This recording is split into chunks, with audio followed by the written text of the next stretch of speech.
So, Rosie, when you look at the landscape of the candidates, you've been very politically outspoken. You're really involved. People are looking to you for leadership.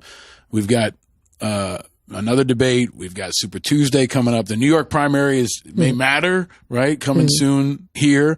What do you think of the candidates? When you look at them, I don't know if you've supported a candidate or if you plan to, but what do you think of them? And if this is a fight, right?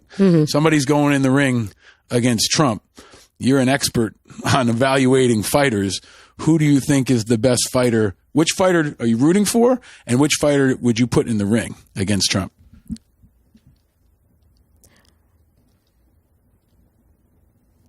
I don't have a pick.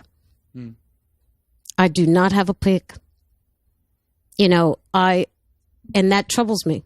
And I'm just going to be honest. Yeah, please. Yeah. It troubles me because I'm Puerto Rican. I listen to Latinos across America. Just because Sanders is doing well in one state, that doesn't mean he's doing well in all. And his 60 Minutes interview, where he was trying to do a balancing act in regards to his praise and disdain for Fidel Castro, I was sitting there cringing. Yeah. I was like, what are you doing? What are you doing? And then he did the same with Israel and Palestine. And you can say, well, I agree with him. Okay, you agree with him. Does the rest of America agree with him? Right. This is a fight. This is politics. And not everybody's for your fighter. How are you going to win? What is your game plan? What is your strategy? And for me, so far, nobody has a clear-cut game plan to beat Donald Trump. And that's worrisome to me because there are Democrats out there that are afraid of a so-called socialist agenda. Specifically, Latin people. We're not just talking about Cubans. Yeah. We're talking about Latin people that have come here from Mexico, Central America, South America, who have lived amongst dictators or socialism, and they've come to this country to get away with from that. Yeah. Right? Yeah. And then you say, well, Trump is a socialist in a corporate sense, and he's a dictator too, and da da da. But people are more comfortable with the evil they know than the evil that they don't know. Right. Right. They don't know what Sanders is about yet. So it's troubling. Mike Bloomberg, he may have another shot to redeem himself. He had an abysmal performance on the last debate. My husband and I were like, oh, man, you know? Yeah. And then people tell me, aren't you still angry at him? Aren't you still angry at him? What he did with stop and frisk. I go, yeah. And they said, but you were rooting for him? I said, I'm rooting for anyone that could beat Trump. Right. That's how disgusting and desperate it has become.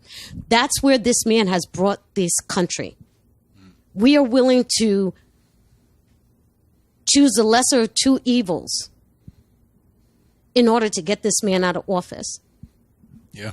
I think I'm glad to hear you break it down that way, Rosie, because in the last couple of days alone, I've been talking to friends in New York and talking to friends around the country, and many of my Latin friends, especially those who've lived in places that have been socialist, are I see the concern and I hear the concern, and it comes from experience, right? I think in this country too often we write off experience. There are people who've experienced socialism, who've lived under socialism, who have been in Venezuela, who've been in other places and seen what this looks like.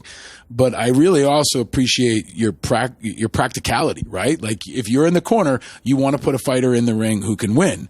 And I have been very critical of Sanders from that very basic point that I don't think he can win. And I've seen it. You can't deny it that people are not excited about Sanders.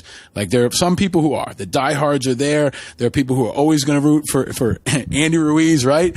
But would you pick Andy Ruiz to go back in the ring against Tyson? No, you're not going to put money on it. And I think at this point, we got to figure out who we can put in the ring and put money on and who can win. And I don't know either. I mean, Bloomberg is so fascinating to me because he's got guns. He's got firepower. And even if he's not the guy, he can decide where he gives that firepower, right? And I think it's entirely possible that they go to a brokered convention and that Bloomberg's in a room with all of them. And he says, look, you pick Sanders, you don't get my money. You pick anybody other than Sanders, you get all my money.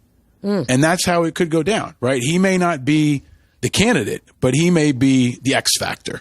And that's what I see is this is a knife fight. It's a gunfight. It's a war. We could call it Game of Thrones, everything else. I keep saying that Bloomberg's like a dragon in Game of Thrones.